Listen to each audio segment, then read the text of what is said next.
Welcome to Aari Gallery. இன்னைக்கு நம்ம ஒரு பேக் நெக் டிசைன்ஸ் தான் பார்க்க போகிறோம். ஆல்ரெடி இது வந்து ஒன் சைடு போட்டு முடிச்சிட்டேன். இன்னொரு சைடு வந்து நான் உங்களுக்கு போட்டு காட்டுறேன். ஆக்சுவலாக இந்த டிசைன்ஸ் வந்து நிறைய பார்த்துருப்பீங்க. ஒரு green colour blouse and red காம்பினேஷனில் சேம் வந்து அப்போ வந்து அதில் வந்து சின்னதாக நம்மளுக்கு தெரிஞ்சிருக்கும். பட் நான் இதில் கொஞ்சம் ப்ராடாக கொஞ்சம் பெருசாக போட்டிருக்கேன். அந்த லீவ்ஸாக இருக்கட்டும், அந்த மேங்கோ சுற்றி இருக்கிற இது ஆக்சுவலாக எல்லாமே லீஃப் தான். ஹாஃப் லீஃபு, பிறை மாதிரி இருக்க லீஃபு, சேம் அதே மாதிரி டபுள் சைடு இருக்க லீஃப், இதெல்லாமே வந்துட்டு நான் ட்ரேஸ் பண்ணலை. ஆக்சுவலாக வந்து இதை ஃப்ரீ ஹேண்ட்லேயே ட்ரா பண்ணிட்டேன். பிகாஸ் இது வந்துட்டு நான் ஃப்ரீ ஹேண்டில் பண்ணாமல் ட்ரேஸ் பண்ணும்போது ட்ரா பண்ணலாம் அப்படின்னு தான் நினச்சேன். பட் கொஞ்சம் டைம் இல்லை. நான் பண்ணும்போது கொஞ்சம் ரொம்ப குட்டியாக பண்ணிவிட்டேன். அப்புறம் மறுபடியும் யோசிச்சுட்டு இல்லை ப்ளவுஸ்லேயே ஸ்ட்ரைட்டாக பண்ணிடலாம் அப்படின்னு தோணுச்சு. ஸோ பண்ணிட்டேன். அது மட்டும் இல்லாமல் இதில் நம்ம என்ன தான் வந்துட்டு கரெக்டாக பர்ஃபெக்டாக ட்ரேஸ் பண்ணாலும் நம்மளுக்கு அந்த ஷேப் மாறுது. பிகாஸ் நம்ம சென்டரில் அதுக்கு உள்ளே நம்ம கொடுக்குற பீட் ஃபில்லிங் தான். ஸோ அதனால் நான் வந்துட்டு ஃப்ரீ ஹேண்ட்லேயே பண்ணிட்டேன். இது ரொம்ப ஈஸியாக தான் இருந்துச்சு ஆக்சுவலி. பட் சேம் சைஸ் வந்து பண்ணுறது ரொம்ப ரேராக இருந்துச்சு. ரொம்ப டஃப்பாக இருந்துச்சு. ஸோ வந்து அது ரொம்ப கஷ்டமாக தான் இருந்துச்சு. ஒரே சைஸில் வந்து நம்ம பண்ணுறது. பட் இருந்தாலும் மறுபடியும் எரேஸ் பண்ணிவிட்டு அதை பண்ணிட்டேன். பிகாஸ் நம்ம ஸ்டார்ட் பண்ணியாச்சு. ஸோ அதை பண்ணிடலாம் அப்படின்னு சொல்லிட்டு பண்ணிட்டேன். சேம் வந்து சென்ட்ரலில் இந்த ஃப்ளார் இருக்கு இல்லையா, இது வந்து எக்ஸ்ட்ரா தான், அந்த டிசைனில் இல்லை. பிகாஸ் வந்து அந்த கஸ்டமர் வந்து அந்த மாதிரி ப்ராடாக தான் கேட்குறாங்க. ரொம்ப ஃப்ளார்ஸ் அந்த டிசைன்ஸ் எல்லாமே கொஞ்சம் பெருசாக இருக்கிற மாதிரி, அதாவது பேக் நெக் ஃபுல்லாக கவர் ஆகுற மாதிரி தான் அவங்க எக்ஸ்பெக்ட் பண்ணியிருந்தாங்க. ஸோ அது மாதிரி வரைஞ்சி பார்த்தது அதெல்லாம். ஸோ அதனால தான் இந்த மாதிரி கொஞ்சம் ப்ராடாக ட்ரை பண்ணியிருக்கேன். இதுக்கு வந்து ட்ரேசிங் பேப்பர் வந்து நான் கண்டிப்பாக அப்லோட் பண்ணுறேன். பட் இப்போ இல்லை, கண்டிப்பாக டைம் இருக்கும்போது அதுக்கேற்ற மாதிரி ஸ்டிச்சஸ் வந்து பார்த்துட்டு நான் உங்களுக்கு பண்ணுறேன். பட் சேம் இதே தான், நம்மளுக்கு வந்து பீட்ஸுக்கு நான் சென்டரில் பண்ணுறதா இருக்கட்டும், ஃபில்லிங்காக இருக்கட்டும், சேம் இதே மெத்தடு தான். பட் இதை விட கொஞ்சம் சின்னதாக நம்ம பண்ணலாம் அப்படின்னு தோணுச்சு. ஸோ அப்போ வந்து நான் உங்களுக்கு சொல்கிறேன். சேம் வந்து ஆல்ரெடி நான் சுகர் பீட்ஸை யூஸ் பண்ணுறேன். இதுக்கு கொஞ்சம் ஷைனிங்காக இருக்கும் இல்லையா சுகர் பீட்ஸ், அதுதான் நான் யூஸ் பண்ணுறேன். எப்போயுமே டல்லாக இருக்கிறோம் அந்த பீட்ஸ் நான் யூஸ் பண்ணுவேன். பட் இது அவங்க கஸ்டமருடைய சாய்ஸ். அவங்க வந்து ரொம்ப ஷைனிங்காக தான் கேட்குறாங்க. ஸோ அதனால் கொஞ்சம் ஷைனிங்கான பீட்ஸே நான் வந்து யூஸ் பண்ணியிருக்கேன். இதில் ஃபுல்லாக எப்பயும் போல் ரெண்டு பீடாக கொடுத்து நம்ம பண்ணிக்கலாம். டேர்னிங்ஸ், அதாவது இந்த மேங்கோ டேர்னிங்ஸ்க்கெல்லாம் வந்துட்டு ஒரு பீடெல்லாம் கொடுக்குற மாதிரி இருக்கும். பட் இதுக்கு வந்து நம்ம ரெண்டு பீடாக கொடுத்து ஃபில் பண்ணிக்கலாம். இந்த டேர்ன்ஸு, இந்த ஷார்ப் எட்ஜஸ், இதுக்கெல்லாம் நான் கண்டிப்பாக உங்களுக்கு டுட்டோரியல் வீடியோவில் நிறைய வீடியோஸில் சொல்லியிருக்கேன். ஸோ இதை ஃபுல்லாக முடிச்சுட்டு காட்டுறேன். ஃபுல்லாக முடிச்சாச்சு. இப்போ பார்த்தீங்கன்னா தெரியும், அது பர்ஃபெக்டாக அந்த ஷார்ப் எட்ஜஸோட கரெக்டாக வந்துச்சு. இப்போ வந்து நெக்ஸ்ட் வந்து இதில் ஃபுல்லாகவே நம்ம த்ரெட் வச்சு தான், அதாவது க்ரீன் கலர் த்ரெட் வச்சு தான் நம்ம ஃபில் பண்ண போகிறோம் ஆக்சுவலி. பிகாஸ் நம்ம வந்து அந்த க்ரீன் வந்து நம்மளுக்கு நல்லா தெரியணும், அந்த பீட்ஸுக்கு சென்டரில் வந்து க்ரீன் தெரியணும். ஸோ அதனால் எப்பயுமே இதில் வந்து பேடட் இல்லாமல் நார்மல், அதாவது அயன் நீடில் தான் நான் யூஸ் பண்ணுறேன். பார்த்திங்கன்னா தெரியும் உங்களுக்கு டிஃப்ரெண்ட். இப்போ உள்ள நான் மேக்ஸிமம் வந்துட்டு அயன் நீடில் தான் யூஸ் பண்ணிகிட்ருக்கேன். ரொம்ப நல்லா இருக்குது. பிகாஸ் அதனால் பேடட் இல்லாமல் நம்ம பண்ணுறது, அதாவது நம்ம பைப்பிங் த்ரெட் இல்லாமல் வச்சு பண்ணுறது. ஸோ அது ரொம்ப ஈஸியாக தான் இருக்கும் உங்களுக்கு. ஸோ ரொம்ப சிம்பிள். க்ரீன் கலரில் வந்துட்டு நான் பெல் தான் எடுத்திருக்கேன். பிராண்ட் வந்து பெல் பிராண்ட் தான். பிகாஸ் அது ரொம்ப நல்லாயிருக்கும். உங்களுக்கு யூஸ் பண்ணி பார்த்தா உங்களுக்கு தெரியும். ஆக்சுவலி இது நம்ம கிராஸாக ஸ்டார்ட் பண்ணியிருக்கிறேன். எப்பயுமே நம்ம வந்து கிராஸ் ஸ்டார்ட் பண்ணாவே போதும். ஒன்ஸ் வந்து நம்ம ஸ்டார்ட் பண்ணிட்டோன்னாவே அது ஃபில்லிங் முடிய வரைக்கும் நம்மளுக்கு பர்ஃபெக்டாக இருக்கும். லைட்டாக இதாகுது, ஸ்லிப் ஆகுது. ஆக்சுவலாக நம்ம பேசிகிட்டே இருக்கோம் இல்லையா, ஸோ அதனால் இந்த மாதிரி ஆகுது. ஸோ மறுபடியும் சேம் அதே மாதிரி கிராஸ் தான் நம்ம கொண்டுட்டு போகிறோம். பீடை கொஞ்சம் விலக்கி விட்டுட்டு நம்ம பண்ணோம் அப்படின்னா நம்மளுக்கு என்ன ஆகும், நம்மளுக்கு பர்ஃபெக்டாக இருக்கும். லைட்டாக அப்படி இருந்தாலும் நம்மளுக்கு லைட் கேப் இருந்தாலும் நம்மளுக்கு வந்து என்ன ஆகும், அதை எடுத்துட்டோம், கிளாத் வந்து ஃப்ரேம்லேருந்து எடுத்துட்டோம்னா நம்மளுக்கு தெரியாது. ஸோ வந்து கண்டினியூஸாக நீங்கள் போட்டுகிட்டே இருக்கலாம். பிகாஸ் நம்மளுக்கு வந்து அது எந்த ட்ரபிளும் வராது. கிராஸ் ஃபில்லிங் கரெக்டாக நம்ம கீழே வரைக்கும் சேம் ஒரே மாதிரி போட்டுகிட்டே வரலாம். நம்மளுக்கு ஈஸியாக தான் இருக்கும், எந்த பிரச்சனையும் இருக்காது. இடையில வந்துட்டு நம்மளுக்கு கொஞ்சம் மேலே கீழே அந்த மாதிரி எந்த ப்ராப்ளம் இருக்காது கிராஸ் ஃபில்லிங்கை பொறுத்த வரைக்கும். ஸ்ட்ரெயிட்டாக நம்ம பண்ணுறதுல தான் கொஞ்சம் ப்ராப்ளம்ஸ் இருக்கும். ஸ்ட்ரெயிட் ஃபில்லிங்ஸில் வந்து ஃப்ளார்ஸ் அதிகமாக நம்ம வந்து ஃபில் பண்ண மாட்டோம். பட் அந்த மாதிரியான ஸ்ட்ரெயிட் ஃபில்லிங் எப்படி பண்ணலாம் அப்படின்னா, ஜஸ்ட் இமேஜின் பண்ணிக்கோங்க. நம்ம ஒரு ஹாஃப் கர்வ் அதாவது ஹாஃப் ரவுண்டு அதில் வந்துட்டு நம்ம ஸ்ட்ரெயிட் ஃபில்லிங் பண்ணிவிட்டு, அதில் வந்துட்டு ஸ்ட்ரிப்டு பட்டன் ஹோல்ஸ் இருக்கு இல்லையா, அதை யூஸ் பண்ணி நம்ம போட்டோம் அப்படின்னா ரொம்ப அழகாக இருக்கும் பார்க்குறதுக்கு. ஜஸ்ட் இமேஜினேஷனுக்கு தான் சொன்னேன். சேம் இதே மாதிரி தான் இது ஃபுல்லாகவே பண்ண போகிறேன். ஸோ முடிச்சுட்டு காட்டுறேன் எப்படின்னு. ஸோ ஃபுல்லாக முடிச்சதுக்கப்புறம் உங்களுக்கே தெரியும். அது அந்த ஸ்ட்ரக்சர் பார்த்தீங்கன்னாவே தெரிஞ்சிரும். அந்த லைன்ஸ்லேயே உங்களுக்கு நான் எந்த மாதிரி ஃபில் பண்ணியிருக்கேன் அப்படிங்கிறது. ஸோ வந்து நெக்ஸ்ட்டு வந்து நம்ம எப்படி அதாவது டிஃப்ரெண்ட் டைப்ஸ் ஆஃப் லீவ்ஸ் இதில் இருக்குது. அந்த லீவ்ஸ் எல்லாம் எப்படி வந்து நம்ம ஃபில் பண்ண போகிறோம் அப்படிங்கிறத பார்க்கலாம். அதாவது ரேண்டமாக ஒரு சிலதில் மட்டும்தான் நான் வந்து த்ரெட்டு கொடுக்க போகிறேன். ஒரு சிலதில் நிறைய பீட்ஸு அதில் இடையில கொஞ்சம் த்ரெட்டு அந்த மாதிரி தான் கொடுக்க போகிறேன். ஆனால் அவுட்லைன் எல்லாத்துக்குமே சேம் இதே சுகர் பீட்ஸ் தான் நான் யூஸ் பண்ணுறேன். நார்மலாக வந்து அயன் நீடில் பீட் நீடிலுக்கு நான் யூஸ் பண்ணியிருக்கேன். பிகாஸ் நம்ம இதுதான் ரொம்ப ஈஸியாக இருக்கும். துளிப்புலேயே நான் உங்களுக்கு பழக்கப்படுத்திட்டேன்னா உங்களுக்கு துளிப்புலேயே பழகிடும். ஸோ அதனால தான் நான் வந்து இப்போ உள்ள அயன் நீடில்ஸ் வந்து நான் உங்களுக்கு அதிகமாக யூஸ் பண்ணுறேன். இந்த லைன்ஸ் ஃபுல்லாகவே நம்மளுக்கு சேம் இதே பீட்ஸ் தான் வரும். சேம் நான் ஆல்ரெடி சொன்ன மாதிரி 2 தான் வைக்க போகிறோம். இது ட்ரா பண்ணுறதுக்கு முன்னாடி ஒரு விஷயம் நம்ம ஞாபகம் வச்சுக்கணும். ஒரே ஒரு பீட் லைன் மட்டும் கொடுக்குற மாதிரி தான் அந்த கேப் விட்டு நான் ட்ரா பண்ணியிருக்கேன். ஸோ நீங்களும் அதே மாதிரி நம்ம அதாவது ஒரே ஒரு பீட் லைன் மட்டும் எந்த அளவுக்கு கேப் வரும் அப்படின்ற ஒரு டவுட் உங்களுக்கு வரலாம். ஃபஸ்ட்டு வந்து உங்களுக்கு வந்து ஒரு மோட்டிவ் போட வரைக்கும் தான் டவுட். அப்புறம்லாம் உங்களுக்கு ஈஸியாக இருக்கும். பார்த்தீங்கன்னா தெரியும். அந்த ஒரே ஒரு லைன் மட்டும் இருக்கிற மாதிரி தான் நான் வச்சுருக்கேன். பட் மேலே வர வர அதோடைய ஸ்ட்ரக்சர் சேஞ்ச் ஆயிரும் நம்மளுக்கு. பிகாஸ் நம்மளுக்கு வந்து அந்த ஷார்ப் எட்ஜ் இருக்கு இல்லையா, அந்த ஷார்ப் எட்ஜில் வந்துட்டு நம்ம உள்ளே கொஞ்சம் கேப் விடுற மாதிரி ஆயிடும். ஸோ அந்த கேப் விடாமல் இருக்கணும்னா நம்மளுக்கு கண்டிப்பாக அந்த இதில் வந்து சேஞ்ச் ஆகிடும். அந்த கேப் இல்லாமல் நம்ம வந்து அதை ஃபில் பண்ணணும் அப்படின்னா நம்மளுக்கு கண்டிப்பாக அது சேஞ்ச் ஆகும். பட் இதில் வந்துட்டு அவ்வளோவா சேஞ்ச் ஆகாது. பட் நம்ம மற்றது போடுறோம் இல்லையா, அதுல எல்லாம் கண்டிப்பாக நம்மளுக்கு வந்து சேஞ்ச் ஆகிறதுக்கு நிறைய சான்சஸ் இருக்குது. பிகாஸ் நம்ம நெருக்கி கொண்டு போகிறோம் இல்லையா, ஸோ அதனால் அந்த மாதிரி சேஞ்ச் ஆகும். இதுக்கும் ஆல்ரெடி சொன்ன மாதிரி 2 தான் கொடுக்குறேன். பார்த்தீங்கன்னா தெரியும். அந்த டேர்னிங்ஸ்க்கு வந்துட்டு நாட் போட்டு முடிச்சுட்டு மறுபடியும் மேலேருந்து ஸ்டார்ட் பண்ணுறேன். இந்த இடத்துல முடிச்சுட்டு மறுபடியும் மேலேருந்து இந்த மாதிரி நம்ம அடிக்கடி வந்து நாட் போட்டு முடித்து மறுபடியும் ரீஸ்டார்ட் பண்ணுற மாதிரி தான் இருக்கும். பிகாஸ் நம்மளுக்கு அந்த ஷேப் அண்ட் ஸ்ட்ரக்சர் கரெக்டாக பர்ஃபெக்டாக வரணும். ஸோ அதுக்காக தான் அதே சேம் ஒரே ஒரு லைன் மட்டும் கொடுக்குற மாதிரி தான் நான் இதுலேயும் செட் பண்ணியிருக்கேன்.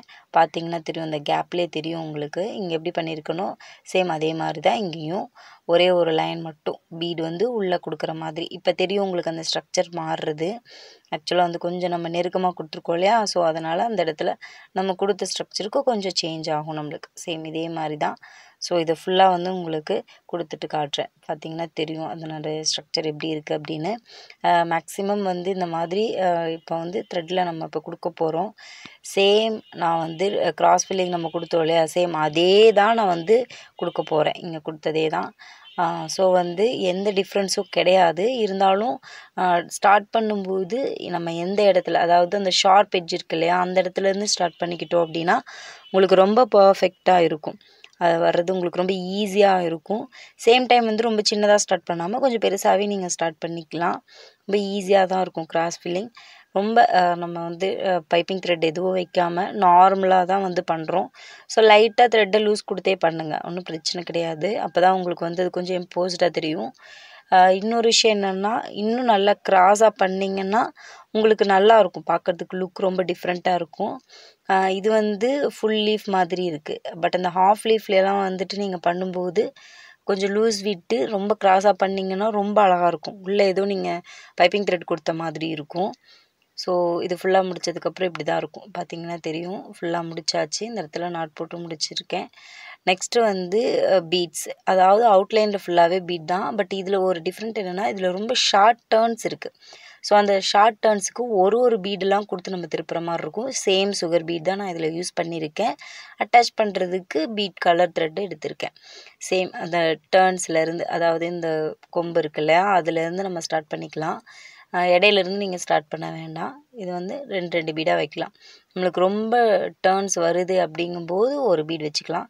மற்ற இடத்துல எல்லாம் வந்து நீங்கள் தாராளமாக 2 பீடு வச்சு நம்ம வைக்கலாம். ஒன்றும் பிரச்சனை கிடையாது. பட் 3 மட்டும் வைக்காதீங்க. 3லாம் வச்சா கண்டிப்பாக அதுக்கு ஒரு டெக்னிக் தெரிஞ்சிருக்கணும். நம்மளுக்கு வந்து அந்த கிளாத்துக்கு ஏற்ற மாதிரி பீடை வந்து லூஸ் கொடுத்து வைக்கிற மாதிரி இருக்கணும். நம்ம ரொம்ப டைட்டாக கொடுத்துட்டோம் அப்படின்னா கண்டிப்பாக பீடு வந்து தூக்குன மாதிரி ஆகிடும், இல்லைன்னா லூஸ் ஆன மாதிரி ஆகிடும். ஸோ அதனால தான். ஸோ இப்போ பாருங்கள், ஒரு பீடாக கொடுக்குற வேண்டிய சுச்சுவேஷன் வரும். இப்போ இந்த டர்ன்ஸ் எல்லாம் ரொம்ப ஷார்ட் டர்ன்ஸு. ஸோ இதெல்லாம் ஓகே. இப்போ பாருங்கள், நெக்ஸ்ட்டு வந்து இப்போ ஒரு பீட் மட்டும்தான் கொடுக்கணும். பிகாஸ் நம்மளுக்கு அப்போ தான் அந்த டேர்னிங்ஸ் பர்ஃபெக்டாக வரும். உள்ளே கொடுக்கும்போதும் உள்ளே வந்து ஒரு இதுக்கு வந்து பீட் லைன் கொடுப்பேன், அதுக்கும் அப்படி தான். ஸோ ஃபுல்லாக முடித்ததுக்கப்புறம் நான் உங்களுக்கு எப்படி இருக்குது அப்படிங்கிறத காட்டுறேன். பார்த்தீங்கன்னா தெரியும் இப்போ எப்படி இருக்குன்னு. ஸோ வந்து நம்ம மேக்ஸிமம் இப்போ வந்து த்ரெட்டு கொடுக்க வேண்டியதெல்லாம் பிளாங்காக விட்டுட்டு பீட் கொடுக்க வேண்டியதெல்லாம் ஃபில் பண்ணிக்க போகிறோம். சேம் வந்து நான் உங்களுக்கு ஆல்ரெடி சொன்ன மாதிரி தான் நம்ம பீட் லைன் கொடுக்கறது ஒரே மாதிரி தான். நம்ம வந்து 2 கொடுக்கலாம். ரொம்ப ஷார்ட் டர்ன்ஸ்க்கு வந்து 1 மட்டும் கொடுக்கலாம். ஆல்ரெடி இதனுடைய டிசைனே இப்படி தான். நம்ம வந்து இதோடைய ஸ்ட்ரக்சர் எனக்கு புரியல. ஆக்சுவலாக வந்து ஒரு மாடலுக்கு நம்ம பின்ட்ரெஸ்ட்லேருந்து எடுக்கிறோம், அதுலேயே வந்து அப்படி தான் இருக்குது. ஸோ ரொம்ப நம்ம கான்சியஸாக வந்து இந்த டிசைனை வந்து மேக் பண்ணோன்னா மட்டும்தான் நம்மளுக்கு வந்து அது பர்ஃபெக்டான ஷேப் எப்படின்றது நம்மளால் கண்டுபிடிக்க முடியும். ஸோ அதை கண்டிப்பாக இது பண்ணால் நான் அந்த ட்ரேசிங்கோடு உங்களுக்கு நான் சப்மிட் பண்ணுறேன். அந்த டர்ன்ஸ் எல்லாம் இது சேஞ்ச் பண்ணிவிட்டு நான் அதை அட்டாச் பண்ணியிருக்கேன், பீட்ஸ் எல்லாமே. அந்த ஃபுல் லீஃபு, இந்த டபுள் லீஃபு சேம் அதே மாதிரி இந்த ஹாஃப் லீஃப் பிறை மாதிரி இருக்கு இல்லையா, அந்த லீஃப் எல்லாமே முடிச்சிட்டேன். பீட்ஸ் ஒர்க்ஸ் ஃபுல்லாகவே முடிச்சிட்டேன். நெக்ஸ்ட்டு வந்து இது த்ரெட். சேம் இந்த மேங்கோ ஃபில்லிங்கும் அப்படி தான். நான் கிராஸில் எந்த ஒரு பைப்பிங் த்ரெட்டும் வைக்காமல் தான் நான் பண்ணுறேன். ஈஸியாக தான் இருக்கும் உங்களுக்கு இந்த பைப்பிங் த்ரெட் இல்லாமல் வைக்கிறது. சேம் டைம் வந்து நம்ம பைப்பிங் த்ரெட்டை க்ளோஸ் பண்ணுற மாதிரிக்கு நம்ம கிராஸ் ஃபில்லிங் வைக்காமல் நம்மளுக்கு ஈஸியாக இருக்கும் போடுறதுக்கு. ஸோ சேம் அதே மெத்தட்ஸ் தான். லாங் ஸ்டிச்சு, ஷார்ட் ஸ்டிச்சு, மறுபடியும் மேலே எடுத்துகிட்டு போய் லாங் ஸ்டிச்சு, ஷார்ட் ஸ்டிச்சு, மறுபடியும் கீழே long stitch, short stitch. Same அதே தான் உங்களுக்கு ரொட்டீனாக வந்துகிட்டே இருக்கும். எந்த ஒரு டிஃப்ரென்ஸும் கிடையாது இதில். ஸோ வந்து ஃபுல்லாக சேம் அதே மெத்தடு தான். நம்ம வந்து பெரிய லீஃப்லேருந்து half leaf, double leaf, mango design எல்லாத்துக்கும் ஒரே மாதிரி ஃபில்லிங் தான் நம்ம யூஸ் பண்ணிகிட்ருக்கோம். ஸோ ரொம்ப ஈஸி மெத்தடு தான் இது. நம்மளுக்கு டிசைன் தான் பார்க்குறதுக்கு கொஞ்சம் என்னடா இது இவ்வளோ கொடிஸ் இருக்குது, இவ்வளோ லீவ்ஸ் இருக்குது, இதுக்குள்ளே நம்ம பீட் வைக்க முடியுமான்னு யோசிக்கிற மாதிரி இருக்கும். பட் இதை போட்டிங்கன்னா ரொம்ப ஈஸியாக தான் இருக்கும். ஸோ இது ஃபுல்லாக முடிச்சாச்சு. ஆக்சுவலாக வந்து இந்த த்ரெட் ஃபில்லிங் எல்லாம் உங்களுக்கு ரொம்ப புரிஞ்சிருக்கும்னு நம்புகிறேன். ஸோ இந்த கேப் சொன்னேன் இல்லையா, இது நம்ம எடுத்ததும் போயிடும் கண்டிப்பாக. இந்த கேப்ஸ் ஃபுல்லாகவே வந்து ஃப்ரேமை விட்டு கிளாத்தை எடுத்ததையும் நம்மளுக்கு போயிடும். ஸோ சேம் இந்த பிறை மாதிரி இருக்கு இல்லையா, இந்த லீஃபும் அதே மாதிரி தான். இது கொஞ்சம் நான் நெருக்கமாகவே கொடுத்துட்டேன். ஸோ அதனால் நம்ம சேம் அதே மாதிரியே நம்ம பண்ணிக்கலாம். சேம் வந்து கிராஸ் ஃபில்லிங் தான் பண்ண போகிறேன். ஸோ அகெயின் ஒரே விஷயந்தான், வேறு எதுவும் ரொம்ப டிஃப்ரெண்ட்டாலாம் கிடையவே கிடையாது. ரொம்ப கிராஸாக எடுத்துக்கோங்க. த்ரெட்ஸ் கொஞ்சம் தெரிஞ்சுதுன்னா அதை கொஞ்சம் கரெக்டாக பார்த்துடுங்க. மேக்ஸிமம் பெல் பிராண்ட் யூஸ் பண்ணிங்கன்னா உங்களுக்கு அந்த ப்ராப்ளம்ஸ் வராது. ஸோ அப்படி யூஸ் பண்ணியும் வருது அப்படின்னா கொஞ்சம் கான்சியஸ் சேஞ்ச் ஆகிறப்ப அந்த மாதிரி ஆகும். சேம் டைம் ஸோ வந்து அந்த மாதிரி நம்ம கிராஸ் ஃபில்லிங் போடும்போது ரொம்ப ஈஸியாக தான் இருக்கும். ஸோ இதை நீங்கள் கண்டிப்பாக ட்ரை பண்ணுங்கள். நான் இதை வந்து உங்களுக்கு ரேண்டமாக எல்லாத்துலேயும் த்ரெட் கொடுத்துட்டு பீட் ஃபில்லிங்ஸ் எல்லாம் முடிச்சுட்டு அதுக்கப்புறமாவே நான் உங்களுக்கு வந்து காட்டுறேன் எப்படி இருக்குது அப்படிங்கிறது. அதுக்கு முன்னாடி இன்னொரு விஷயம் என்னென்னா, இதே சேம் வந்து நம்ம பைப்பிங் த்ரெட் வச்சும் பண்ணலாம். பட் அது ரொம்ப ஹெவி ஒர்க் மாதிரி ஆகிடும். ஸோ அதனால் அந்த மாதிரி இல்லாமல் நார்மலாகவே வச்சு முடிச்சுட்டு ஃபுல்லாக கம்ப்ளீட் பண்ணி முடிச்சுட்டு அதுக்கப்புறம் காட்டுறேன். இதுக்கப்புறம் ஓவரால் ஃபுல்லாகவே மேங்கோ டிசைன்ஸும் வைப்பேன். அதுக்கப்புறம் நெக்லைனில் க்ரீன் கலர் த்ரெட்லேயும் ஒரு லைன் கொடுக்கலான்னு இருக்கேன். ஸோ அதையெல்லாம் முடிச்சுட்டு காட்டுறேன். ரேண்டமாக ஃபுல்லாக நம்ம இது எல்லாமே பீட் ஃபில்லிங், த்ரெட் ஃபில்லிங் இது எல்லாமே சேம் இதே மாதிரி தான். ஸோ உங்களுக்கு இதை ஃபுல்லாக முடிச்சுட்டு காட்டுறேன் லுக் எப்படி இருக்குன்னு. அப்போ தான் உங்களுக்கு ஒரு ஐடியா கிடைக்கும் டிசைன் எப்படி இருக்குது அப்படின்னு. ஃபுல்லாக முடித்ததுக்கப்புறம் பார்த்திங்கன்னா தெரியும் அதனுடைய டிசைன். ஆக்சுவலாக வந்துட்டு இது பெருசாக போட்டிருக்கேன் எனக்கு தெரிஞ்சு. இதனுடைய கொடி டிசைன் வந்து இன்னும் சின்னதாக வந்தால் எப்படி லுக் இருக்கும், இல்லை இதுவே ஓகேவா, இதுவே சூப்பராக இருக்கா அப்படிங்கிறத உங்களோட ஒப்பீனியனை எனக்கு கண்டிப்பாக கமெண்ட் பண்ணுங்கள். பிகாஸ் என்னை பொறுத்த வரைக்கும் இன்னும் கொஞ்சம் சின்னதாக வந்திருக்கலாமோ அப்படின்னு தோணுச்சு. பட் கஸ்டமரோட சாய்ஸ் கொஞ்சம் பெருசாக கேட்டாங்க. ஸோ நம்ம அதை பெருசாக பண்ணியிருக்கோம். ஆல்ரெடி நான் சொன்ன மாதிரி நெக்லைனுக்கு ஒரு க்ரீன் கலர் த்ரெட்டு கொடுத்து ஒரு அவுட்லைன் கொடுத்துருக்கேன். ஸோ அது கொஞ்சம் நல்லா இருக்கும் அப்படின்னு ஒரு ஐடியாவில் கொடுத்துருக்கேன். பட் இது வந்து அவங்க கொடுத்த டிசைனில் இல்லை, பட் நான் கொடுத்துருக்கேன். சேம் டைம் வந்து எனக்கு தெரிஞ்சு இந்த டிசைன்ஸ் வந்து இன்னும் கொஞ்சம் சின்ன சின்னதாக குட்டி குட்டியாக போட்டிருக்கலாமோ அப்படின்னு தோணுச்சு. ஆல்ரெடி நான் உங்ககிட்ட சொன்ன மாதிரி தான் கஸ்டமர் சாய்ஸ். நான் இதை மறுபடியும் சொல்லிகிட்ருக்கேன். ஆக்சுவலி எனக்கு தெரிஞ்சு நம்மளுக்கு கஸ்டமர் சாய்ஸ் தான் ரொம்ப ரொம்ப இம்பார்ட்டண்ட். ஸோ வந்து ஸ்லீவோட டிசைனில் வந்துட்டு ஒரு சின்ன சின்ன டிஃப்ரென்ஸ் வரும், சேம் இதே வராது. ஸோ நான் வந்து ஸ்லீவ் மேக்கிங் டிசைன்ஸும் வந்து இந்த ஃபில்லிங் இல்லாமல் இருக்க டிசைன்ஸ் நான் உங்களுக்கு கண்டிப்பாக காட்டுறேன். ஸோ இந்த வீடியோ வந்து உங்களுக்கு கண்டிப்பாக யூஸ்ஃபுல்லாக இருக்கும் அப்படிங்கிறத நான் நம்புகிறேன். உங்கள் டவுட்ஸை அண்ட் அப்ரிஷியேஷன்ஸை கமெண்ட் பண்ணுங்கள், லைக் பண்ணுங்கள், ஷேர் பண்ணுங்கள், மறக்காமல் சப்ஸ்கிரைப் பண்ணுங்கள். தேங்க்ஸ் ஃபார் வாட்சிங்.